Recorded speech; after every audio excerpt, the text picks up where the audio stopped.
gusto ko din pong itanong sa kanya kung bakit niya nagawa yung bagay na yun.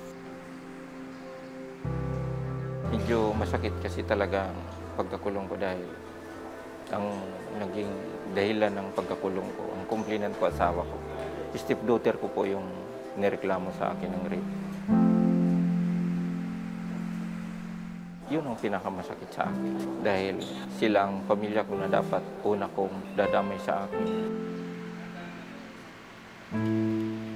Sabi ko sa sarili kong bata pa ako, pag nakita kita, susuntokin kita.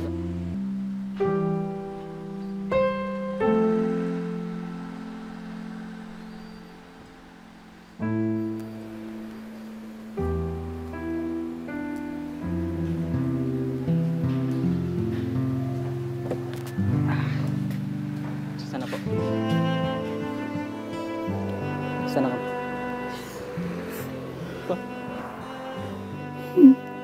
Pasensya ka na ka. Dapat kayo nahimo mo ito. Dapat kayo nahimo mo. Hindi naman totoo yun eh.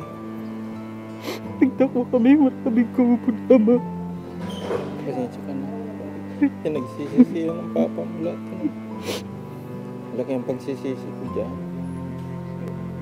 Yun na. Salamat. Hindi ko naman... Wala akong ginawang masama na masyadong kasing katulad ng iniisip nila. Yun naman akong... Pasensya ka na sa akin. Salamat. Kita ang papa mo, nagpapakatatag dito. Kayo, sige na.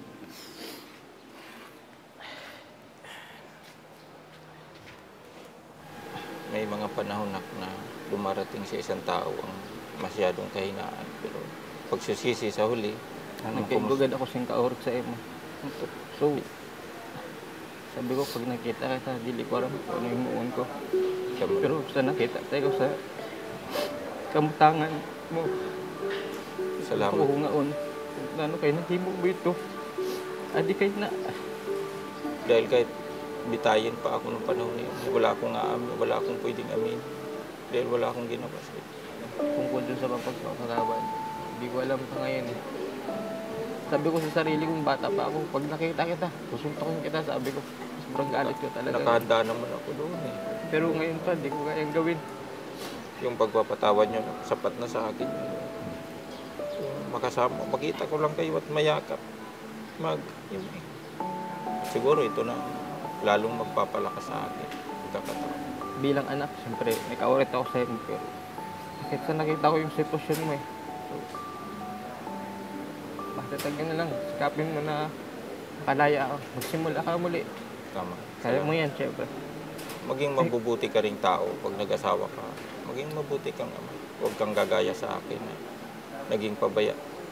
Huwag mo akong gagayahin. Siguro leksyon ako, aral ako para sa inyo. Pero halimbawa pa, pag nakalaya na kayo, kaya niyo pa mag-isa. Walang problema. Huwag kayong umasa, halimbawa. Darating din yung araw na magsasama tayo. Kasi, aminin ko sa'yo pa, hanggang ngayon pa may galit pa rin ako sa'yo doon sa naranasan namin. Hindi naman kita sinisisi kung hirap eh.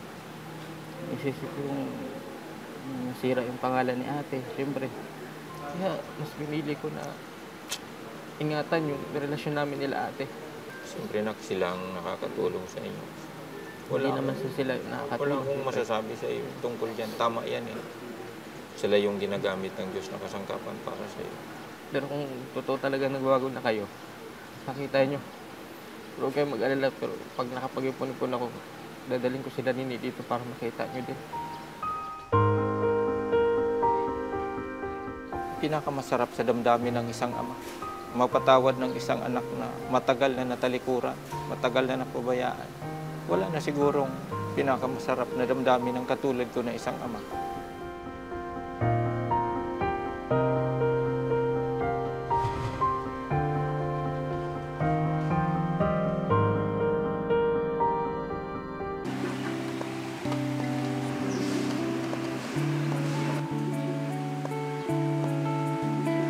Ito nga yung ginawa ko kay mama at papa ko, kay Henry.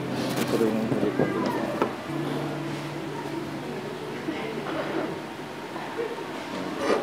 ibigay sa kanya yan, sa birthday niya, sa mama mo. Sana kung matanggap niya yan, sana maging masaya siya. Magustuhan niya sana. Bilang yan ay pasasalamat ko sa kanyang pagiging mabuting ina para sa inyo. Wala din naman po akong magagawa. Pipilitin ko siyang umamin. Tsaka alam naman po daw nila ang dahilan kung bakit nagawa ni Papa yun. Dahil po dun sa nakadrugs po siya.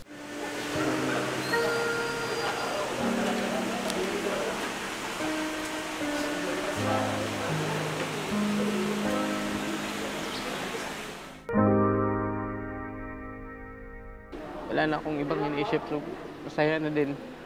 Okay na. Yung napatawad ko na si Papa, hindi na ako nagtatanim ng galit. Yung mga painting na nagagawa niya. Parang ano po, isang bagong simula po yun para makapagbagong buhay siya. Yung pagpapatawad na yon, yun yung magsasabi na panahon na para matuto akong magmahal na ibang tao. Panahon na para matuto ko at tanggapin lahat ng mangyayari sa buhay ko. At panahon na para siguro maging maayos na yung buhay ko. Ang pagpapatawad kasi, it doesn't follow na talaga ang pinatawad mo yung tao na concerned dito. Kung hindi yung pagpapatawad na pinapakita dito is gusto mo nang tapusin yung hirap na nararanasan mo. Gusto mo nang magkaroon ng kasagutan lahat ng katanungan. Musta na ka mo da? Ano yung ano, kung ako lang sa graduation mo. Pero ganian, kanihangilan mo sa graduation? Wala man tayo. Maano naman, basta sa uniform lang. Nagkita na kami ni Papa. Oo, nagkita na kami. Ano, gusto nyo makita si Papa sa susunod? Kasi kumapayag ka. Kung matugot ako? Ang ginaulat naman namo ni Junjun, ikaw, kung mapayag ka. Halimbawa, pag gusto, mutugot na ako na mukadto ka mo. Sa ano, mudalaw ka mo kay Papa, saan nyo gusto? Kung yun pag ano na, yung pag wala ng class. Sige, ano. Sabi ko kay Papa, gistoryahan kami na duha. Pag nakaipon-ipon ako, dadaron ta ka mo pakadto. Sabi, yan ang akong kaurit.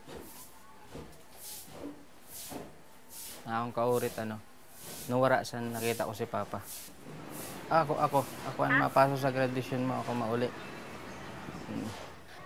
May regalo si Papa sa imo. Ano man? Gin-painting ka niya, regalo niya sa birthday mo. Pag uli ko dadarhon ko ang painting. Dadarhon ko ang painting na, painting mo. Yung painting ni Papa para sa imo.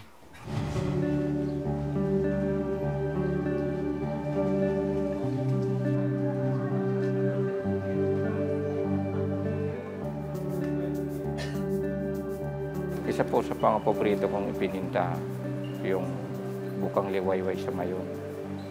Kasi naglalarawan yun ng isang pag-asa sa buhay ko.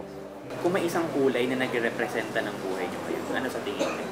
Siguro mas pipiliin ko po yung maliwanag na kulay. Yung nagahalong orange tsaka dilaw. Doon ko kasi pag iminimix ko yun o ginagamit ko doon ko napapalabas yung liwanag ng kulay, nagiging magaan, pakiramdam ko. Sa totoo lang po, mula sa pinagdaanan ko, galit ko sa Papa ko, kaya po kasi ako positive eh.